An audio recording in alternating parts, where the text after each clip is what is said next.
мынакей жогоруда айтылды, айрым нерселер эске алынган жок. Мисалы өзүңүз да айтпадыңызбы, катайы болушу мүмкүн деп. Конституциялык кеңешме мүчөсүндө ар тармактуу кишилер келип өзүнүн ой пикирлерин билдирди деди. Эмнелер эске алынды, анан кийин кандай артыкчылыктуу жактары бар? Мындай да, конституциялык кеңешме иштей баштады. Мен өзү биринчи жолу мындай эмеге катыштым, мындай жыйынга. Мен үчүн абдан кызык болду конституциялык кеңешменин иштеши. Ал жерде бир эле юристтер эмес, ал жерде башка тармактагы эмелер болушту, окумуштуулар болушту, абдан тажрыйбалуу саясатчылар болушту, бейөкмөт уюмдарынын мүчөлөрү болушту.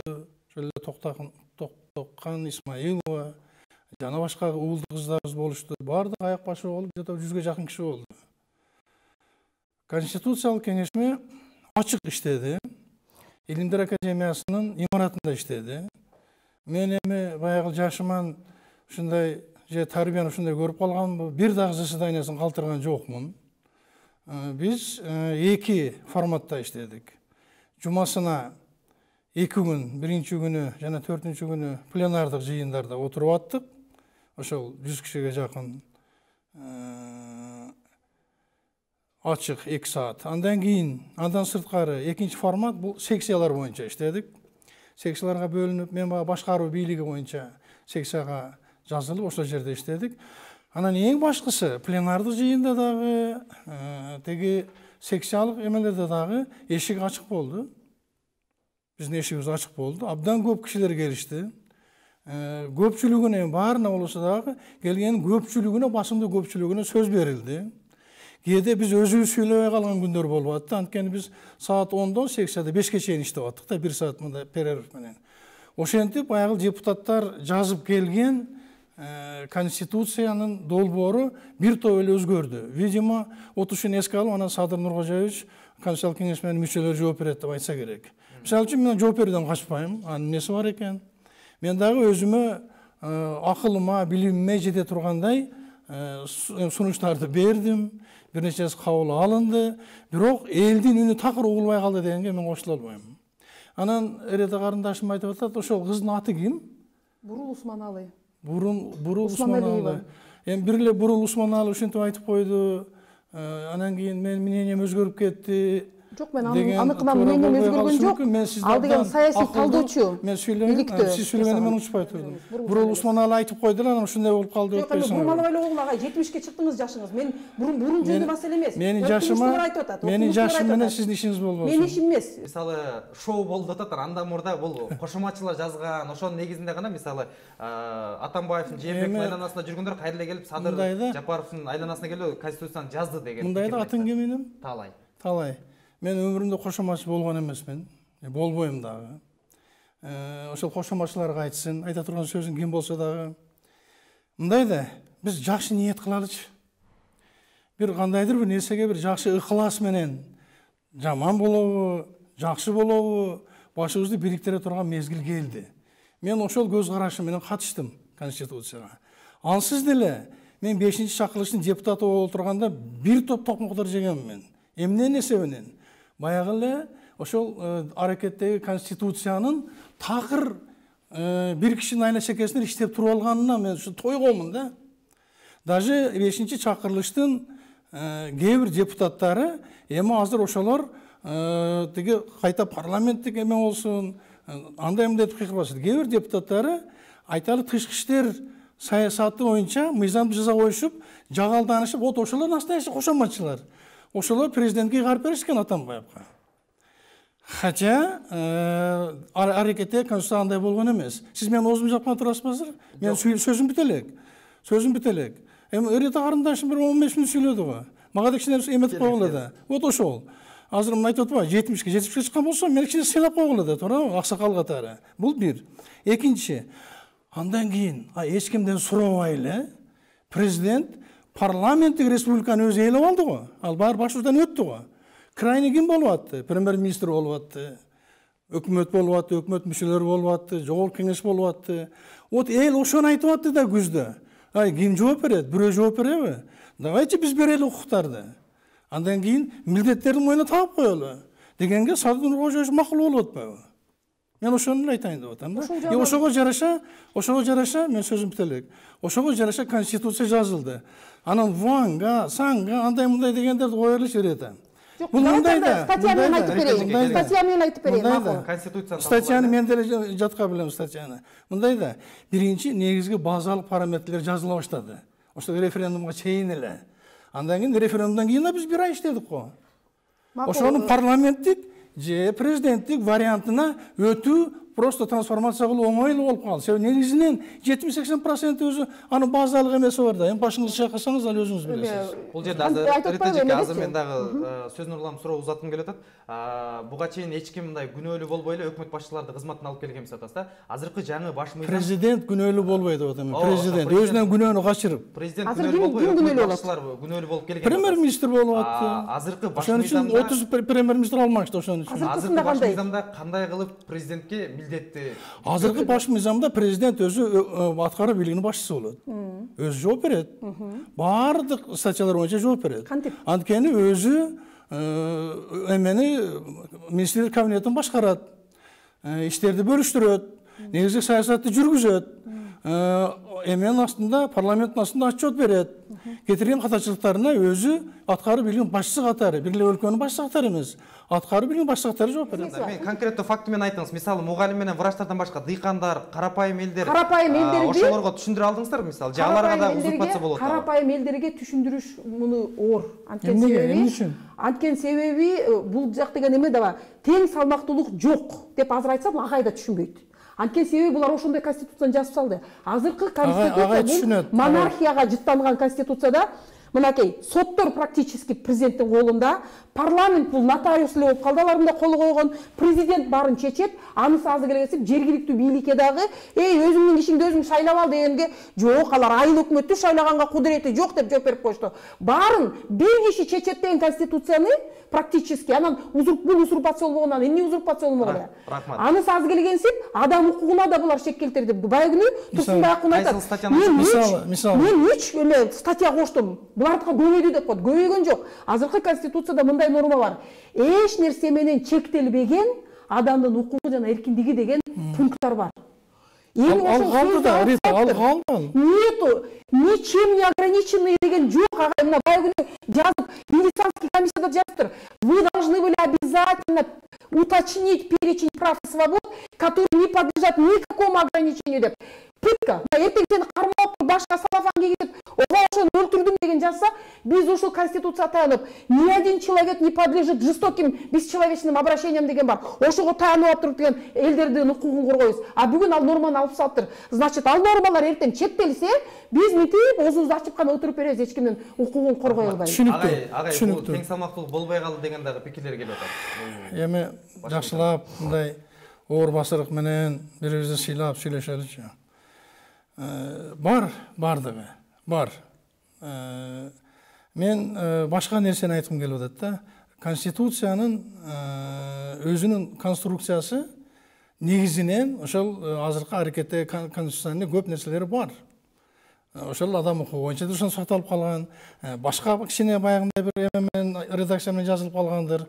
Бирок мындан сырткары билим берүү маселеси, илим маселеси, ошол эле жалпы баардык биздин жашообуздун базиси болгон агартуу иштери дагы кирди да. Мен ошого көбүрөөк көңүл бургум келет. Анан Рита карындашым мындай да, мүмкүн болушунча баардык ресурстар колдонулуп күнүгө берилип атпайбы?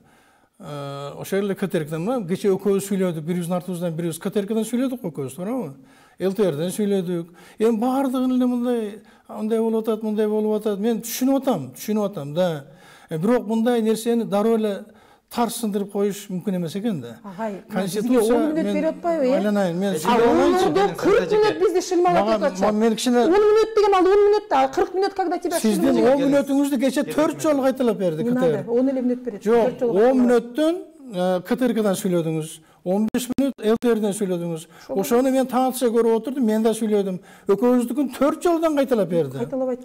И даже YouTube'га заливать этпейт. 4 жолдан кайталап берди. Бул бир, экинчи кой туруңузчу. Экинчи, мына 1 айдан бери ошол эле КТРК, ошол эле ЛТР, ошол эле НТС, ошол эле 5 канал Конституциянын ар бир беренесин комментарий кылып берип атпайбы? Орусча, кыргызча кылып комментарий кылып берип атат. Күнүгө saat 8'den 9'a çeyin berip atат. Конституция кеңешмелер комментировать этип атат, агай. Эмне үчүн Санья Ганиеваны чыгарбайт? Эмне үчүн тап түбүнү чакырбайт? Рита, дикторлор комментарий кылып атат айланайын. Эми дикторлор эмнени түшүнмөгүлө, алар профессионалдарды чакырбайбы? Бул жер жарабайт деген жакты. Комментарий болуп атат да, комментарий болуп атат. Эми жөн эле айтып койсо эле ал комментарий жатпайт да. Бардык нерсени мындай бир жакшы ниет менен кабыл алыш керек. Агай, жакшы миң ниет кылсак дагы, агай, Конституция деген фундамент да. Мен жакшы эмесмин, мен уже мына чоң ата чоң энемин.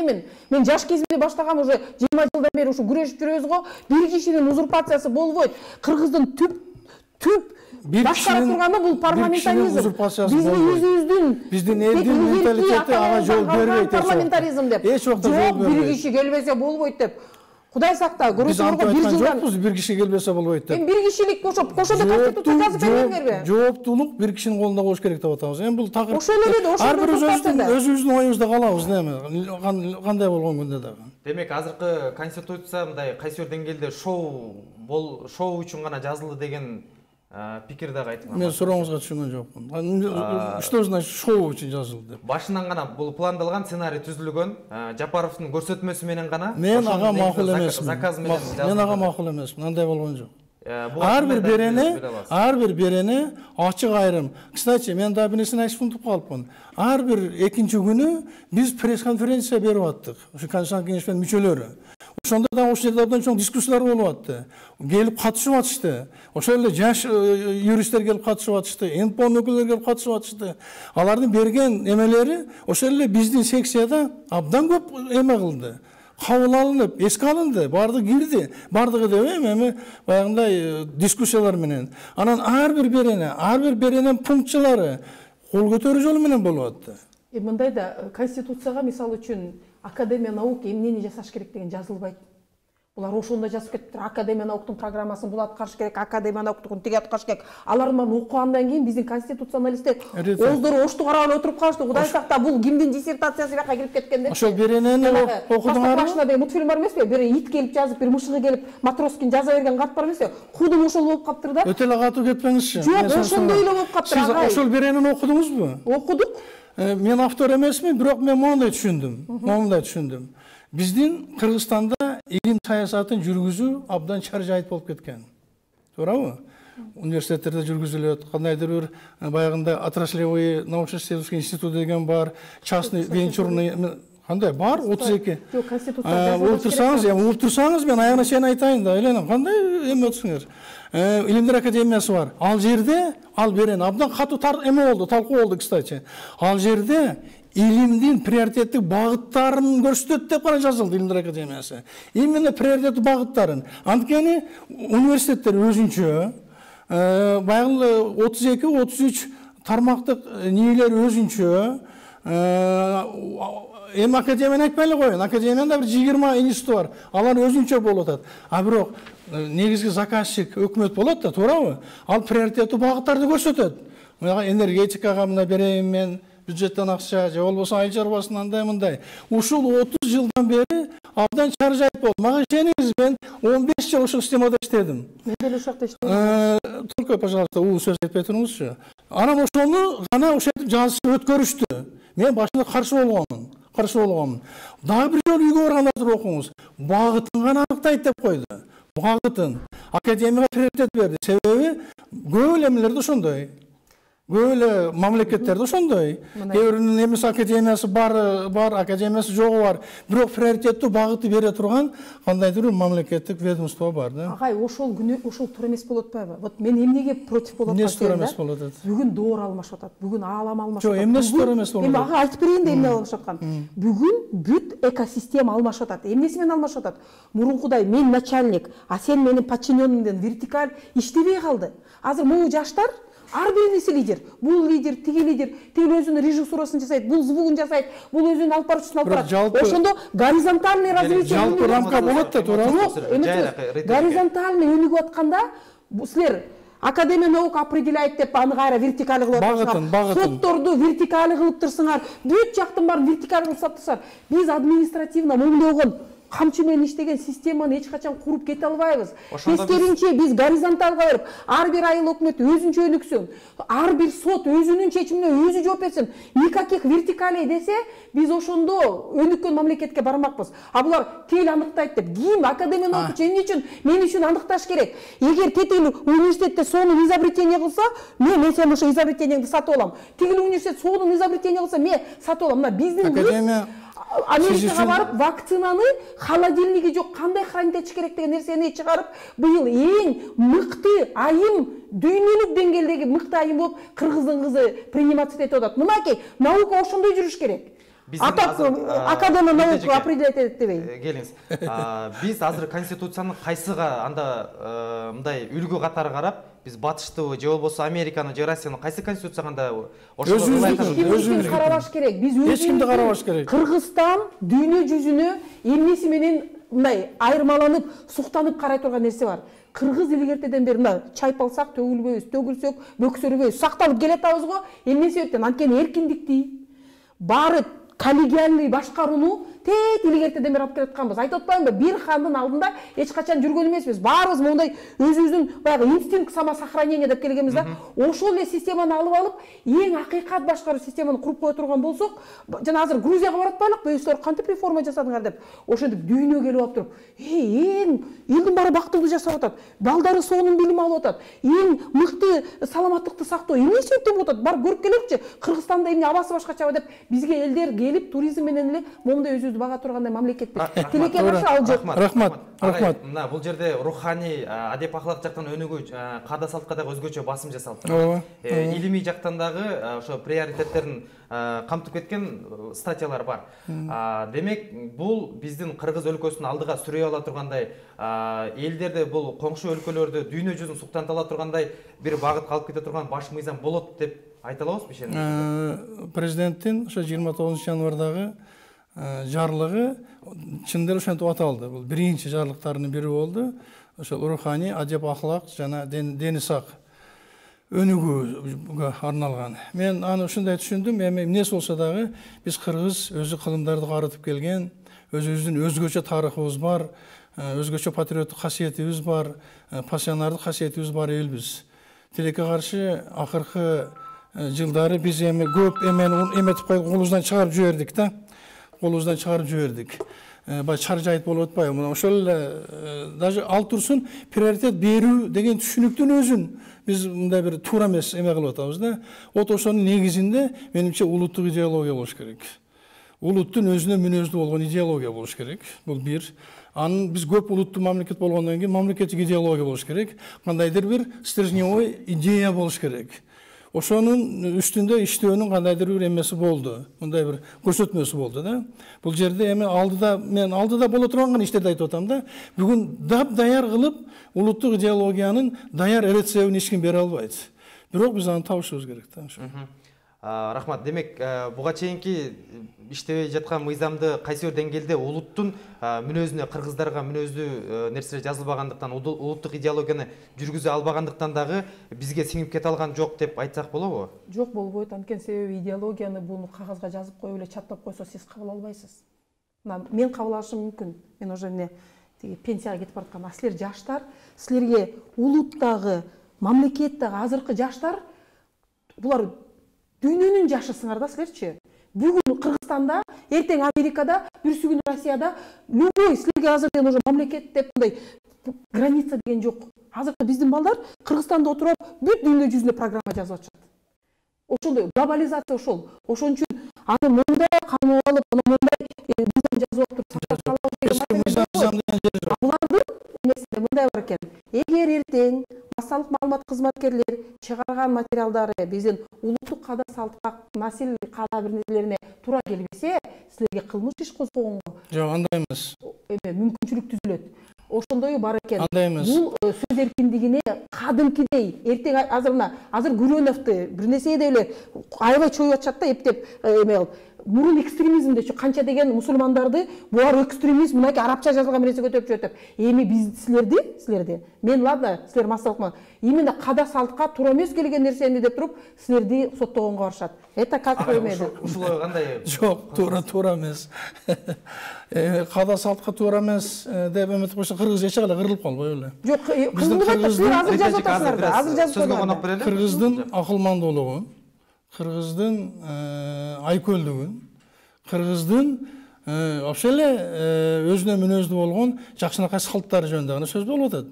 Салттан качып, салтты чанып, өзүнүн идентиктүүлүктөн чанып, качып аламдаштыруу процессине бир винтик болуп кире албайбыз. Бул менин көз карашым. Биз өзүбүздүн эң сонун өзгөчөлүгүбүз менен дүйнөлүк ошол аламдаштыруу процессинин бир татыктуу оюнчусу болобуз. Кептин баары ошондо болуп атат.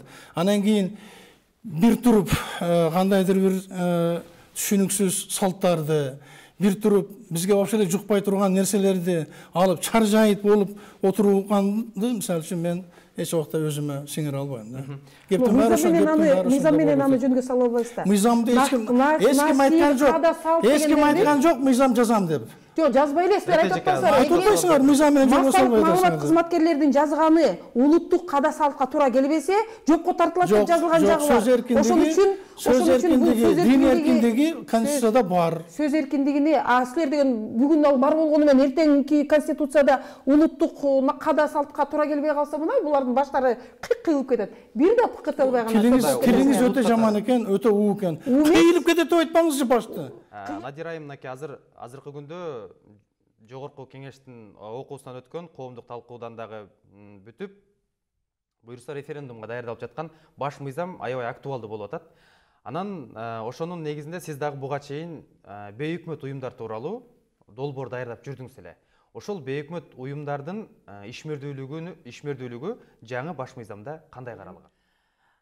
Бүгүнкү биздин кыргыз элибиздин арасында жалпы коомчулукта болуп жаткан өзгөчө пикирлерди, талкууларды жараткан жаңы конституциялык мыйзамдын долбоору бүгүнкү күндө орчундуу орунду ээлеп турат.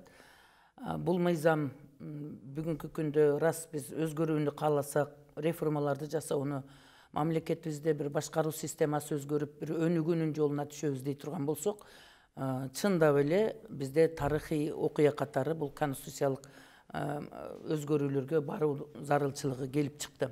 Муну мен туура эле кабыл алам.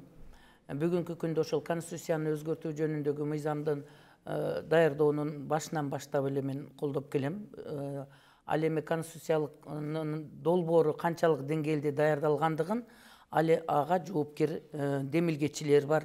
Конституциялык кеңешпе бар, президенттин милдетин аткаруучунун указы менен буйругу менен кабыл алынган атайын конституциялык кеңешме иштеп чыкты 3 айга жакын убакытта. Анан эми атайын коомдук талкууга коюлганына дагы 9 февралда жогорку кеңешке атайын талкууга илинип, жогорку кеңештин сайтына коюлуп, ошол эле мезгилде жогорку кеңештин депутаттары тарабынан 1-2, 3 окууда ошол форс мажорду эске алып туруп, бүгүнкү күндө коомдогу акыбалды эске алып, ошол ар бир талкуу 2 ай экендигине карабастан ошол тездетилген аралыкта 3 окуудан карашты. Ал эми канчалык деңгээлде карады, канчалык талкуу жүргүзүштү, канчалык мыйзамдын конституцияга өзгөртүү толуктоолорго киргизгенге жогорку кеңештин салымы кошулду, аны тарых өзү баасын берет. Мен Надира эжеден бир нерсени сурагым келип атат, мен абдан сыйлайм. Надира эже өзү 5-чакырышта депутат болдуңуз, 5-чакырышта депутат болду. Азыркы конституцияны колдоп келип аткандар эже, жана каршы чыгып аткандар бул эл душмандары эмес. Муну колдогондор так ушу парламентаризмди колдогон адамдар болгон. 5-чакырышта депутаттар парламентаризм ура деп ушул конституциянын негизинде парламентке барышкан. Ошол кезде парламентаризмди күчтөйбүз деп 16-жыл декабрда өзгөртүүлөр киргизип беришкен. Анан президент алмашканда эле адамдардын ойлору алмашат экен. Позиция деген жок калды да бизде. Биз кемчилигин айтып атабыз. Мисалы эже жергиликтүү өз алдынча башкаруу органдары боюнча 114-бенене дейм не деп жазылган билесизби? Могу конституцияда. же болбосо парламенттин ыйгар муктары кайсы берендеден кайсы беренеге чейин жазылганын билесизби? Биринчиден жеңиш мындай. Мен сага окшоп шпаргалга кылып көтөрүп алып конституциянын долбоорун көтөрүп келген жокмун. Биринчиден. Экинчиден мен конституциялык кеңешменин мүчөсү эмесмин. Мен Кыргызстан жок, угуптур. Сен кимди чакырат, кимди чакырбайт, ал сен ар кимдин өзүн иштеп аткан демилгеси. Мен сизди жаманда көргөн жокмун. Жок, сөз эмес. Сен сүйлөгөн сөзүңө жараша жооп алышың керек да. Сен өзүң сүйлөгөн сөзүңө отчет бер, иним. Биринчиден мен конституциялык кеңешменин мүчөсү эмесмин. Үчүнчүдөн мен конституциянын кайсы беренесинде эмне жазылгандыгын бүгүнкү күндөгү иштеп турган конституция жөнүндө мен иштегенмин, 5 жыл депутат болуп. Аны мен сага экзамен тапшырганы келген жокмун.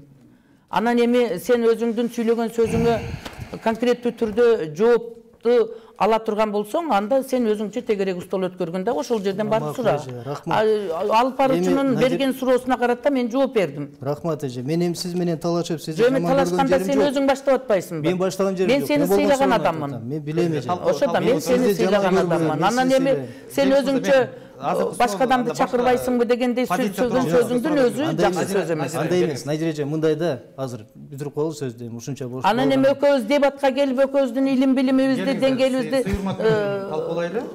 Салыштыра турган болсоң, анда официалдуу түрдө өзүбүзчө чыгайлы. Мен сизди колдойм эже. Келиңиз. Нурбек ага, сизге берсек. Сиздин позицияңыз бул эмнеге бул позициядасыз деген суроо да? Саламатсыздарбы, урматтуу мекендештер, урматтуу телекөрүүчүлөр. Биз эмне үчүн Конституциянын жаңы долбоорун колдодук? Эмне үчүн жалпы элге колдоосуна кайрылабыз? Себеби өзүңүздөргө белгилүү болгондой, 30 жыл ичинде эч кандай өзгөрүү болгон жок. Эл ушул күндү күттү. Элдин тандоосу бул. Эл президенттик башкарууну тандады. Эл өзгөрүүнү каалап атат. Азыркы күндө элдин тандоосуна ылайык, долбоор жазылган. Бул жерде жаңы Конституциянын долбоорунда бардык бийлик бутактарынын ортосундагы тең салмактуулук толук сакталган. Ошондуктан келечекте бул Конституция элдин өсүшүнө, өнүгүшүнө, мамлекетибиздин жаңы кадамдарын таштап, экономикалык кризистен чыгуусуна чоң таасирин берет деп эсептейбиз. Эл үчүн иштей турган Конституция болот, башкы мыйзам. Ошон үчүн ушул долбоорду биз колдоп атабыз жана бардыгын чакырып кетебиз. 11 апрель күнү келип, конституциялык укугуңуздардан пайдаланып, тарыхый күндө барып, жаңы Конституциянын долбооруна колдоп, добушуңуздарды беришиңиздерди суранабыз. Ооба, биздин конституциябыз реформалоого муктаж. Бирок бул реформа сөзсүз түрдө конституциянын өзүндөгү жоболорду бузбастан, Кыргызстандагы мыйзамдарды бузбай туруп, жана тарыхый ушул Кыргызстан басып өткөн этабына, миссиясына жараша бир адамды колунан бийликти чектөө жана элдин көзөмөлүн күчөтүү үчүн парламентке ыйгарым укуктарды бөлүштүрүү жана өкмөттү күчтөндүрүү болуш керек эле. Бирок андан тышкары Конституциянын жаңы долбоорунда адам укуктары кыскартууга учурады. 10 январда президенттик же парламенттик башкаруу деп эл тандап жатканда, алар биздин укуктарыбыз кыскарып кетсин деп тандоо кылган эмес. Бул жерде анан президенттик деп тандоо жасалгандан кийин классикалык президенттик башкаруу орнодубу, элимге ылайык туура президенттик республиканы боюнча конституция долбоору иштелип чыктыбы деген суроого жооп бере турган болсок, жок. Ага мына дүйнөнүн дагы эң алдыңкы конституциялык укук боюнча эксперттери, Венеция комиссиянын өкүлдөрү айтышты. Ошол бүт карама каршылыктарды алар дагы айтышты. Анан албетте ошо конституциянын жаңы долбоорундагы котормолорундагы каталар, карама каршылыктар, бир берененин ичиндеги бири-бирине карама каршы келген жоболор, ченемдер, мунун бардыгы бул чийки даяр эмес, жарабайт, жараксыз экендигин гана тастыктап турат. Тилекке каршы биз бүгүн жашап турган заманда мындай укукчулар, ушундай конституциянын долбоорун иштеп чыккан авторлор мынчалык тез мамлекет жетекчилерин жарга такап, ыңгайсыз абалга калтырган мындай мынчалык тез болгон эмес эле буга чейин. Бирок азыр мына кошоматчылык баягы күч алган заманда бул мындай укукчулар баягы алардын өздөрүнүн укуктук вазыйпасын, укукчу катары вазыйпасын унутуп, ушундай Кыргызстанды жалпысынан бир гана өлкө жетекчилерин гана эмес, Кыргызстанды ыңгайсыз абалга калтырып жатышат. Ошондуктан референдумга катышпоого биз урматтуу шайлоочуларды чакырабыз. Жогоруда Эржан мырза баягы жаңы мыйзам долбоору мыйзамдуу эмес дебедиби? Бул боюнча сиздердин пикириңиздер кандай? Чындыгында мыйзамдуу эмеспи баягы? Долбоор түзүлүп жатканда келиңиз. Эржан мырзанын айткан баардык сөздөрү негизсиз, далилсиз, мыйзамсыз дегени дагы туура эмес. Бул мыйзамдуу. Азыр айтып атат сөзүндө адамдын укуктары чектелип калган деп атат. Ага далил келтириш керек. Кайсыл укугу бузулган, кайсыл жерде чектелип калган. Андан сырткары мыйзамсыз. Кайсыл жерде мыйзамсыз болду? Анан кийин бул жерде мен түшүнбөдүм да Эржан мырзанын позициясын. Референдумга келбеңиздер деп атат. Сиз айтсаңыз эле келбей калабы? Бул элдин каалоосу. Эл келет, өзүнүн добушун берет. Конституциялык укугунан пайдаланат да. Ал сизди чектеп кое албайсыз да. Жалпы Кыргызстандын жарандарын чектеп кое албайсыз. Андан сырткары мамлекетти мына узурпацияга алып келет деген сөздөр болду да. Кыргыз эли эркиндикти сүйгөн эл. Узурпацияга жол бербейт. Аны тарых далилдеп көрсөтүп турат. Биз мындай жарандык активисттер деп атат да. Ушуга окшогон активисттер бөлүп жарып келди 30 жыл ичиндечи. Козу карындай болуп чыгышат, кимдин колдоосу менен кайсы жактан пайда болот, мага түшүнүксүз да. Мисалы үчүн карапайым эл деп атат да. Билип коюңуздар, эл бул бийликтин ээси болуп эсептелет. Бийликтин ээси эл болот. Алар карапайым деп айтканга татыктуу эмес. Эл түзөт негизги бийликти. Элдин тандоосу болду уже. Элдин тандоосу болду. 80% эл президенттик башкарууну тандап алды. Элдин тандоосун биз сыйлап үйрөнүшүбүз керек.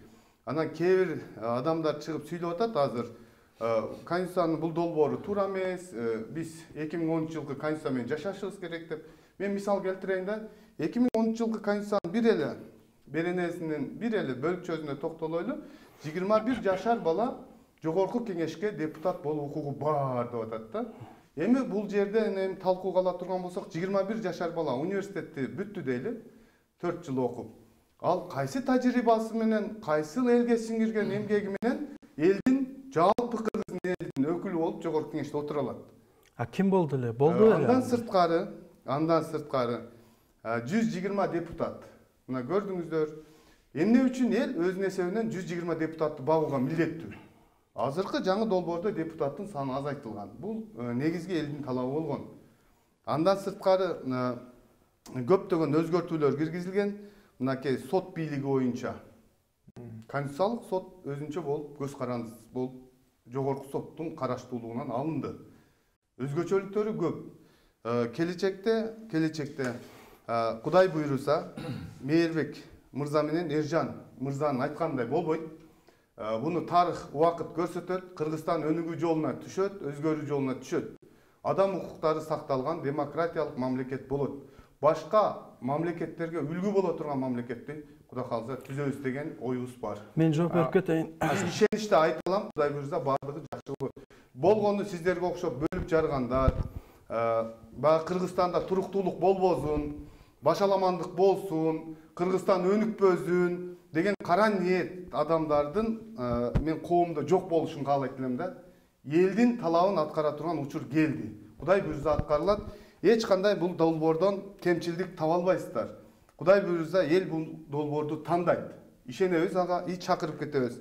Азыр Эржан мырза айтып атат да 2010 жылкы конституция боюнча эле иштей берсек болот дегендей позицияга алып келди да. Мында өзгөртүп койсок болот эле, андай кылып койсок болот эле деп. Кантип өзгөртөт эгер парламенттик башкарууну тандап койсо, конституциянын негизги мазмунун өзөгүн башкаруу системасы түзөт да. Башкаруу системасы түзүп атат да. Аны эл тандап атат. Президенттик болсун. Парламент болбойт экен. Биз даяр эмес экенбиз. Парламентке ишенип берип койсок биздин тагдырыбызды. Ал жерде саясий соодагерчилик жүрүп, ал жер чоң базарга айланып кетти, эл менен эч кимдин иши болбоду деп эл нааразы болуп чыкты. Аны көрдүңүздөр, күбө болдуңуздар. Ошого мен ойлоймун, Эржан мырзанын айтканы бир да далили жок, негизделбеген курулай эле сөз деп эсептейбиз. Президент айтып атат, ушундай мен чараларды көрөм, ушундай кылып туруп Кыргызстан өнүгөт атат. Айткан сөзүн эгер аткарылбай калса, ал саясий жоопкерчилик болот. Эл айтат, сен аткара албадың дейт. Моралдык. Билесиңерби? Саясий жоопкерчилик болот. Ал кийинки шайлоого, мисалы кийинки 5 жылдыкка ал эл шайлоого коюшу мүмкүн. Эгерде ал өзүнүкүн аткарбаса. Демек конституцияда жок экен да. Сиз угуп туруңуз, мен сиздикине азыр келем мен башка. Парламент күчтүү болуш керек. Парламент күчтүү болуш керек. Бул деген сөз ар бир кыргыз Мерседес миниш керек дегендей эле баягы утопияны айтып бересиң, парламент күчтүү болуш, күчтүү. Мынчта күчтүү да болуп турду. Мына 10 жыл күчтүү болуп турду. Мынчта күчтүү болуш керек. Эл бактылуу болуш керек. Эл ток болуш керек. Ушуну айтсаңар биринчичи. Парламент күчтүү болуш керек деген эмес. Парламент, мен айтып атам, азыр мынакей Кыргызстан күчтүү болуш керек. Бизге неме значение? Мына Кыргызстан өзүнүн 30 жылдык тарыхында ар түрлүү формаларды көрүп келип атат. Президенттик, парламенттик, президенттик формаларга келди. Натыйжа чыкпады. Азыр президенттик башкаруу формасына өттүк. Көпчүлүк эл мына ошону мен болуп калган 10 январда өзүнүн эркин билдирди. Жок, президенттик өтөлү деп. Биз эми ошону болгон президенттик өтөбүз. Биз болгону айтып атабыз. Ал кандай болот? Мына өзгөрүүлөр, конкретно өзгөрүүлөрдү айтып атабыз. Мыйзам чыгаруучулар мыйзам чыгарат деп атабыз. Президент аткаруу бийликтин башында туруп башкарат деп атабыз. Үй бүлөнү деле, баягы толук үй бүлөдө бир адам башкарат татазы. Анан баласы демократияда мен каласам иште келем десе, бир эрте келди урушса мен укугумду бузуп койдуң деп. Ал баланы бир атасы башкарат да, тиги сен каякта жүрөсүң, үйгө келгиле, муну ишти кылгыла, тиги кылгыла деген. Мамлекетте эле ошондой үй бүлө сыяктуу нерсе да. Кыргыз эли азыр айтып атат. Бир адам башкарсынчы деп атат. Но 120 президентпи же бир президентпи деген ортодо неме коюлду да. Атасы аялын салып койсочу. Аялын салып койсо ал кылмыш болот. Ушул жоопту күттүңүз беле? Болду? Сиздер мен сурама жооп берем. Кайсы статья боюнча жоопкерчиликке тартылат деп сиз жаңы редакция менен алып атат. Жоопкерчиликти алып атат деп атасыз. Анан сиздер багы сиз жаңы кечиресиз, сиз деме кылып койдум. Сиз тааныштыңызбы жаңы долбоор менен? Жок, биринчиден тааныштым. Биринчиден мен мен сиздин дооматтарыңызга жооп бердим. Мен сиздер жооп беречи. Менин дооматтарымга жооп бердим. Бир суроого анан айтып берем. Сиз айтсаңыз, сиздин ушул мына позицияңыз, ушул конституцияны кабыл алып атканда процедуралар бузулду дейт да. Ошон үчүн эле элди барбагыла деп атасыңарбы? Ошон үчүн эле? Мен жооп берем сизге. Жок. Мен сизге айттым го. Биринчиден процедуралар одоно бузулду. Экинчиден конституциянын мазмунунда адам укуктары кыскартууга учурады. Мунун сиз далил жок. Конкретно айтып койсуң, адам укуктары Азыр сиз жооп берейин, жооп бүтүрөйүн. Жооп берип коеюн, токтоп коеюн. Бүтүрөйүн. Жок, мен бүтүрөйүн. Мен токтоп коеюн. Мүмкүнчүлүк бересиз. Кайсы беренеде президенттин жоопкерчилиги каралган дейт. Эгер жаңы редакция боюнча таанышкан болсоз, 73-чү беренеде конкретно көрсөтүлгөн кандай процедуралар менен президент жоопкерчилик тартат. Ал жерде көрсөтүлүп атпайбы? Конституцияны жана мыйзамдарды. Мен сизге мазмунун айтып берейин азыр. Окуп туруңуз. Сиз аны окуп таанышып койсоңуз, бүт процедуралар сакталып атпайбы? Анан жоопкерчилиги жок, жоопкерчилиги көрсөтүлбөгөн. Бул жерде бул жак айтты абсолютный эмеге барып калабыз. Президент жеке өзүнө бар жокту алып алат деп. Андай болбойт да. Президент жоопкерчилиги конкреттүү көрсөтүлүп турат да. Бул жердечи сиз 73-чү берененин 5 бөлүгүнөн турат. Ошону карап окуп чыксаңыз, бул жерде так даана жазылган да. Сиз редакция менен таанышып койсоңуз биринчи сизге ыңгайлуу болсун. Эми мен түшүндүрүп берейин. Биринчиден буга чейин адам укуктары кыскартылды деген сөзүмдү далилдеп берейин. Мына колдонуудагы конституциянын 20-чы беренесинде 5-чи бөлүгүндө 10 пункт бар. Ал жерде ошол 10 укук бар. Мисалы, ой пикир эркиндиги, диний ынанымдар эркиндиги, жалпы орто билимди бекер алуу, акысыз алуу, укукта эркиндиктер жана укуктар эч кандай чектелүүгө тийиш эмес деген 10 укук бар. Бул деген ар бир жаран ошол 10 пунктты карап, ушул укуктар чектелүүгө тийиш эмес, калган укуктар чектелиши мүмкүн деген түшүнүк алат да. Азыр 20-чы колдонуудагы конституциянын 20-чы беренеси таптакыр өчүрүлдү Конституциянын жаңы долбоорунда. Эми кайсыл укуктар чектелиши мүмкүн, кайсыл укуктар чектелиши мүмкүн эмес экен деген суроого жооп түшүнүксүз болуп калды. Жооп мындай болуп калды. Эми баардык укуктар, диний ынанымдар, ой пикирдер эркиндиги, тынч чогулуш өткөрүү эркиндиги баардыгы мамлекет тарабынан чектөөгө алынышы мүмкүн. Экинчиден, сиз айтып жаткан берене ал жоопкерчилик маселеси эмес, ал президенттик кызматтан четтетүү же импичмент деп билебиз. Эми карагыла, колдоону дагы азыркы конституция менен салыштыра турган болсок, азыркы конституцияда президенттик кызматтан четтетүү үчүн жогорку кеңештин 3/1 демилгеси менен көпчүлүгүнүн добушу менен айып коюлат президентке. Депутаттык комиссиянын корутундусу башкы прокуратуранын корутундусу керектелет. Эми конституциянын жаңы долбоорунда ошол сиз айткан беренеде мына азыркысында 3/1 демилгеси болсо, азыр көпчүлүгүнүн демилгеси. Азыркысында көпчүлүгүнүн добушу менен кабыл алынса, жаңысында 3/2. Бул деген сөз ошол азыркы конституциядагы жол жобо менен импичмент эч качан ишке ашкан эмес. Ал эми татаалдаштырылган конституциянын жаңы долбоорунда татаалдаштырылган импичмент процедурасы же президенттик кызматтан четтетүү процедурасы ал ого бетер ал ишке ашуу мүмкүн эмес болгондо башкы прокуратуранын корутундусунан тышкары Конституциялык соттун корутундусу кошулду. Демек бул процедура ишке ашырылбайт. Бул президенттик кызматтан четтетүү кеби. Бирок кайсыл беренеде президент жоопкерчилик алды? Сиз азыр мойнуңузга алдыңыз, бул моралдык жоопкерчилик, ал айтып атпайбы, убада берип атпайбы дедиңиз. Бирок Конституциянын долбоорунда кайсыл жеринде президент жоопкерчиликти алып атат? Жоопкерчилик маселеси дайыма премьерлердин алмашышына келип такалган. Эми мурун премьер-министр алмашса, азыр министрлер кабинетинин төрагасы алмашат. Эмне өзгөрөт? Министрлер кабинетинин орун басарлары бар. Ушулардын баардыгы алмаша берет, анда эмне өзгөрөт? Кайсыл беренесинде президенттин жоопкерчилиги өсүп атат? Айтыңызчы. Мен ошончолук коюм. Сизде ошол азыр сөзү бералды. Бербек мырза. Бирок так укукчу катары так жооп берсеңиз. Жок, мен сизге айтайын. Ушул эле сиздин проблемаңыз. Ошон үчүн каршы ушул эле болгон проблемаңыз.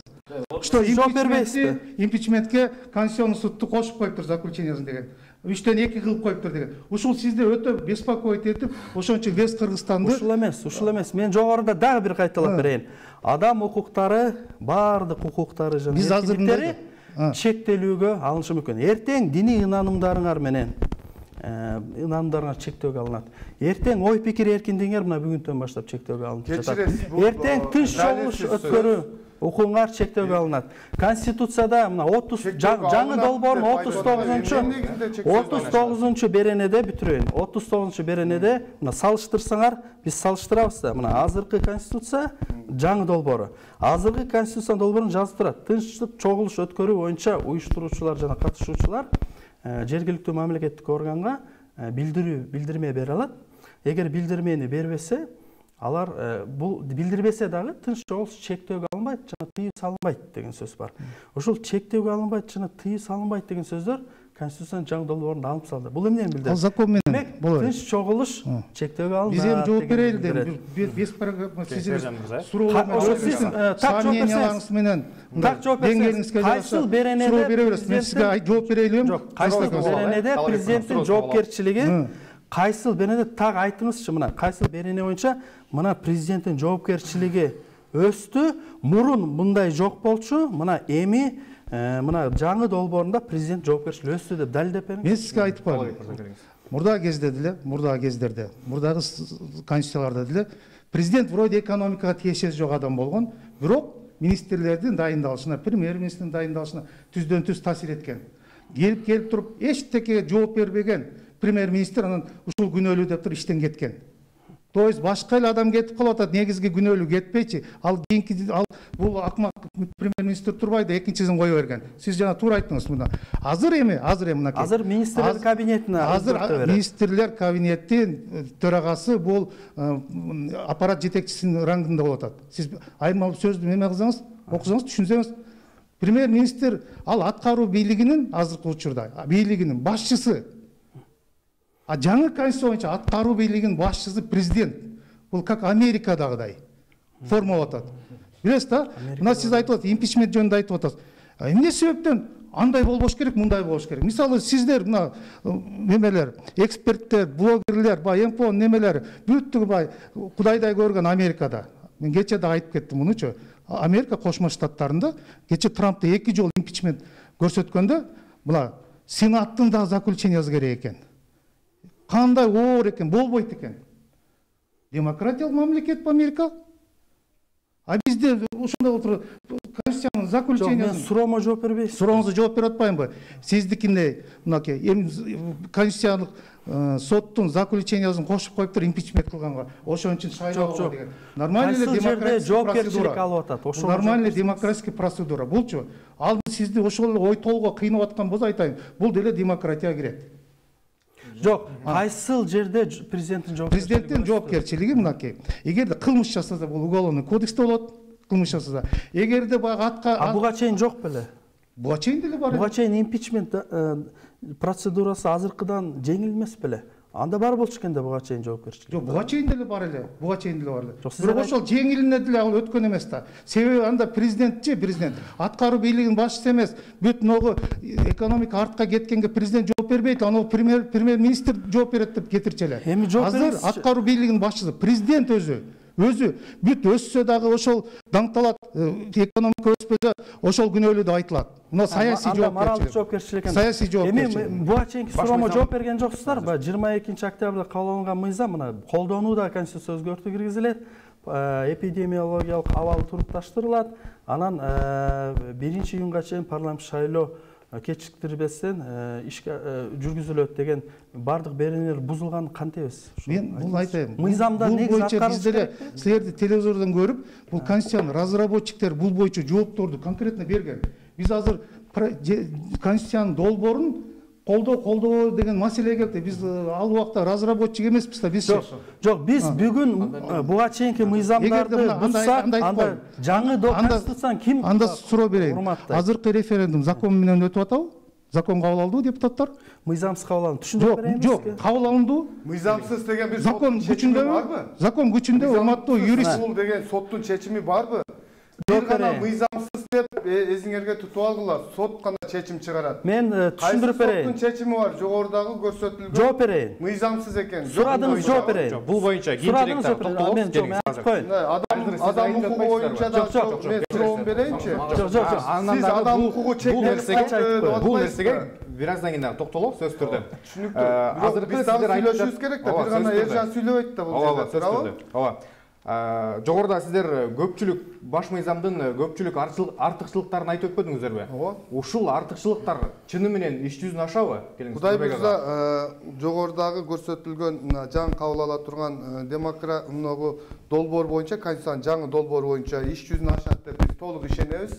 Себеби азыр мынакей өзүңүздөр күбө болдуңуздар, Эржан мырза айтып атат, адам укуктары жаңы Конституциянын долбоорунда чектелип калган деп. Таптакыр буга мен макул эмесмин, себеби жаңы редакциясы менен тааныш эмес экен. Ошондой эле диний ынанымдар боюнча деп. Эми мен басымды билип турам. Кыргызстан 90% исламды Ханафи мазхабын тутунган, исламды тутунган мусулмандарбыз. Сиз аларга басым жасабаңыз. Дин эркиндиги Конституциянын биринчи беренесинде так көрсөтүлгөн, светтик депчи. Эч ким динин ынанымына жана башкасына карата куугунтук алынбайт. Бул жердеги адам укуктарына да көрсөтүлүп турат. Каерде жазылып турат? Адам укуктары жана эркиндиктери боюнча главаны ачсаңыз бөлүмдү, ал жерде конкреттүү жазылып турат. Эч убакта баш мыйзам адам укугун чектөөгө албайт. Бул бардыгы жок, чектөөгө алышы мүмкүн. Пандемияда биздин эки укугубуз чектелген. Ал чектөөлөр мыйзамдуу болот. Мыйзамдуу чектөөлөр болот. Ошол чектөөлөр мыйзам тарабынан каралып, убактылуу чектөөлөр болот. Бирок чектелбей турган укуктар болот. Адам укуктарын бузууга алып келбеш керек. Ал жерде Конституцияда так көрсөтүлүп турат. Андан сырткары, мына чрезвычайный ситуацияны жарыялайт. Кээ бир учурларда необходимый болгондо президенттин укугу бар жарыялаганга. Ошондой эле жогорку кеңешке бул боюнча маалымдалат.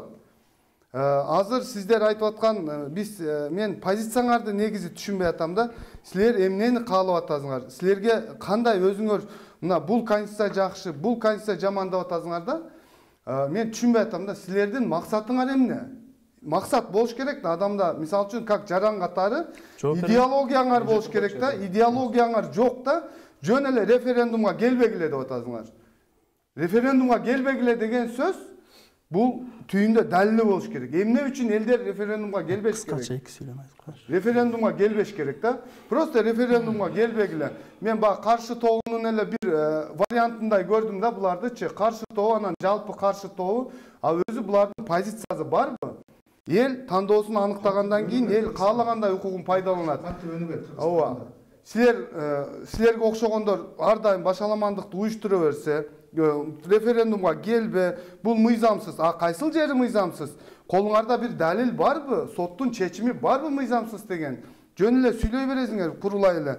Мен ойлойм, идеалдуу түзүлгөн, эл үчүн иштеп берет, Кудай буйрса, Кыргызстандын өнүгүүсүнө чоң кадам таштай турган бул конституция деп эсептейбиз. Жогорудагы айтылган артыкчылыктар да санап өчпөдүбү? Ошолго эмнеге сиздер кошула албайсыздар, Мейирбек мырза? Мен биякта көп нерсе айтылып кетти. Жантанбек чыкпай турду, мен жооп берейин. Мырзалар, биз бири-бирибизге душман эмеспиз. Бири-бирибизди сыйлайлы. Мен ынтымакка чакырып атам, сый урматка.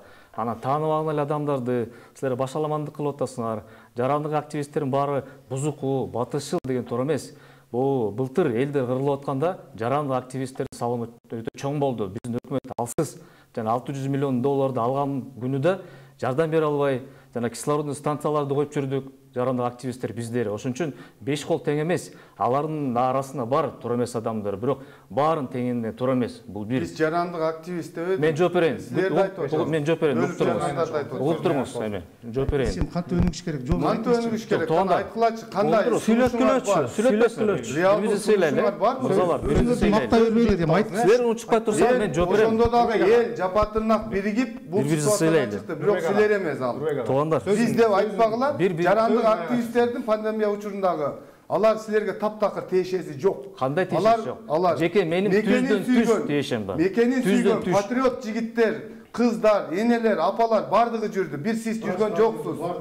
Врачтар жанын берди. Канча ким жүргөн жок деген жокмун. Жок, жарандык активисттер жүрдү. Өзүңүзгө аралаштырбаңдар. Мына экологдар мен түздөн түз тиешем бар. Мен сизди көргөн эмес. Эскөл областында Тоң районунда, Бакымбаева деген айылында мен жергиликтүү жаштар менен, жергиликтүү кайдыгер эмес адамдар менен элдик штаб түзүп, жардам берип жүрдүк. Жардамыңызды милдет кылбаңыз берсеңиз. Жок, мен сизге тастыктап атам. Маданиятты болбойлу. Сөздү бузбайлы. Мына бул эфирди көрүп аткан мекендештерибиз өзүлөр күйөө. Өзүлөр булар баамдайт, мына бул дебаттарды. Ким өзү кандай деңгээлде армап атканын, ким бири-бирин сыйлап атканын элдер өздөрү көрүп турат. Биякта биз мында кыйкырганда деле бир ошол прав болуп чыкпайбыз. Кызмат сунуштабай койдубу? Мындай болсо, мындай өнүгөт эле ушу жок эле деп айтпайсызбы? Кой туруңуз эми. Мындай да Грузияда кандай тиешеси бар ал? Грузияда Михаил Саакашвили редакциясы боюнча кетип атпайбызбы? Мына маданият болсок жакшы болот эле да. Грузияда Саакашвили бийликке келгенде жарым жыл, 1 жылдын ичинде жүздөгөн министрлерди камады. Жанакы чоң кызматта отурган адамдарды камады. 1 миллиард 400 миллион долларга кустурду. Ошол бюджетке салды да, ошол акча. Бул 2 миллиард жана Райым Матраимов төгүлгөн 2 миллиард сом эмес. Же Бабанов берген 100 миллион сом эмес. 1 миллиард 400 миллион. Ошондо кадамдарга барса, бийлик, ошондо ишенсе болот. Кеп азыр ошо ишенимде болуп атат азырчы. Мисалы Садыр Жапаров президент болбосун деген жок эч ким бул жердечи. Силер айтып атасыздар 80% колдуду, 80% эмес.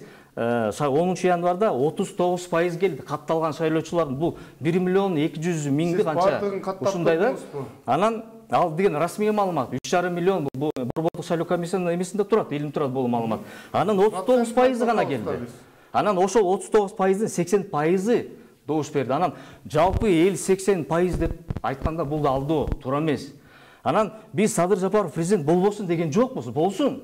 Эл шайлады, 6 жылга шайлады. Бул баамчылык мыйзам ишке ашып кетсе, дагы 2-чи мөөнөткө 5 жылга дагы президент боло алат. Болсун. Болгон элди жагатсын, азык-түлүктүн баасын түшүрсүн, биздин кең байлыктарыбыз итбекер кетпесин. Мына Кумтөрдө 100 тоннадан ашык алтын бар азыр делечи, азыр деле. А биздин үлүшүбүз жана башындагы деген Акаев 67% кылып коюп туруп Канадага берип салыптыр. Мына биз азыр отурабыз. Кой туруңуз азыр мындай да. Айтып атам, геп ишенимде болуп атат. Геп ишеним. Мен сүйлөп өтөйүн. Урматтуулар, мен сүйлөп өтөйүн. Жер үй маселеси. Жер үйдө 80 тоннадан ашык алтын бар. Ал деген Атамбаевдин убагында сатылган лицензия жада калса Сооронбай Жээнбековдун убагында иштетилген жок. Себептигинде Садыр Нуркожоевич өзү убагында 2016 жыл жазып жүргөн, посттары жүрөт, тарап жүрөт Фейсбукта. Иштетпегиле. Ал жерде чоң эме орчундуу суроолор бар.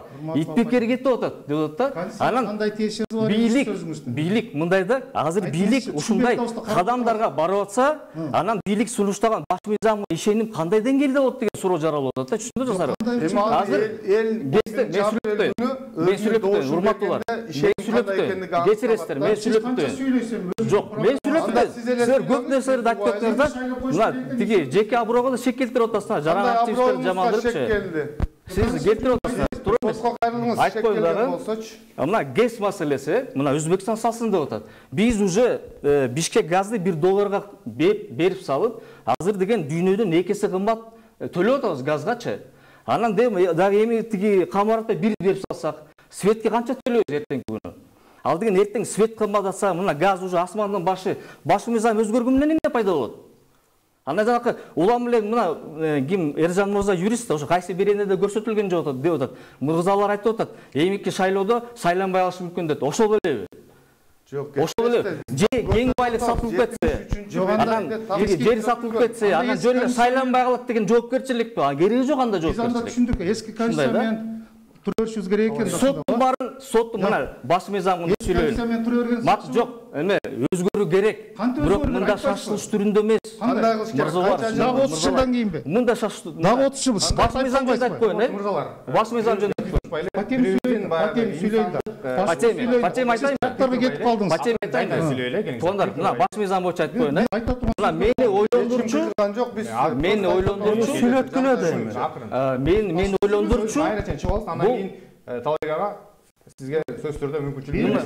Мындай да атса, мүмкүнчүлүк беребиз. Бул сөздүн аягына чыкты да эмес, азыр пункттөргө барып келди. Жок, мен чыгып берейин. Сүйлөйм. Конституция боюнча кыска, мен жыйынтайын, ооба. Баш мыйзам боюнча мындай да. Мага эмнеси жакпай атат? Мына сиз айтып атасыз, тең салмактуулук толугу менен сакталды депчи.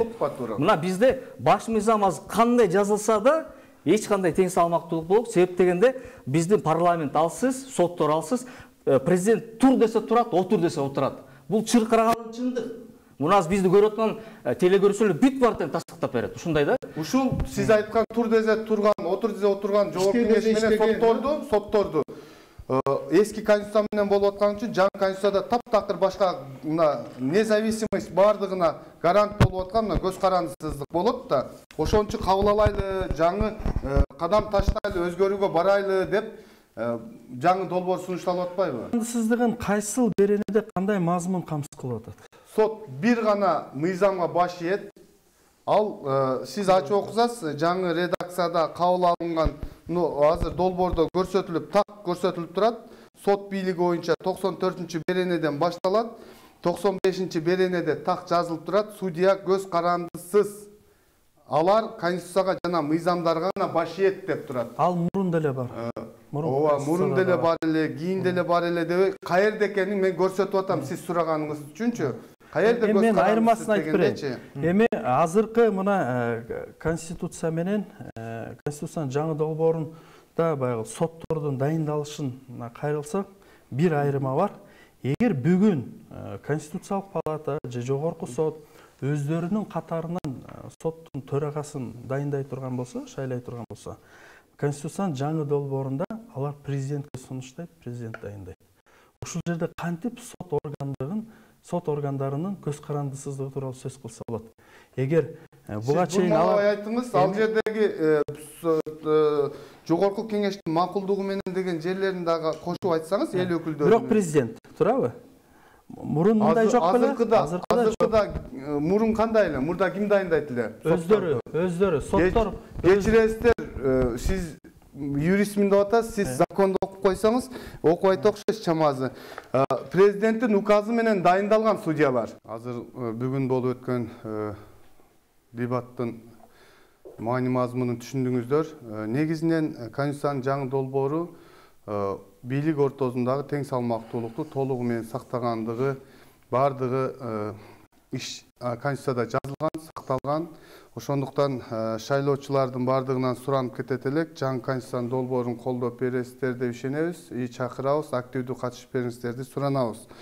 Андан сырткары айта турган нерсе, бүгүн каршы тобунун чакырык кылып келген азыр оппоненттердин айткандарынын бири дагы далилденген жок, далилсиз эле, ооздек эле ушул башаламандык токтогой Кыргызстан өнүгүшүн каалабагандардын эле ой пикирлери экендиги далилденди. Ошон үчүн сиздерден сураныч, булардын ой пикирлерин эске албай эле өзүңүздөрдүн конституциялык укугуңуздарды пайдаланып колдоп беришиңиздерди сурайбыз.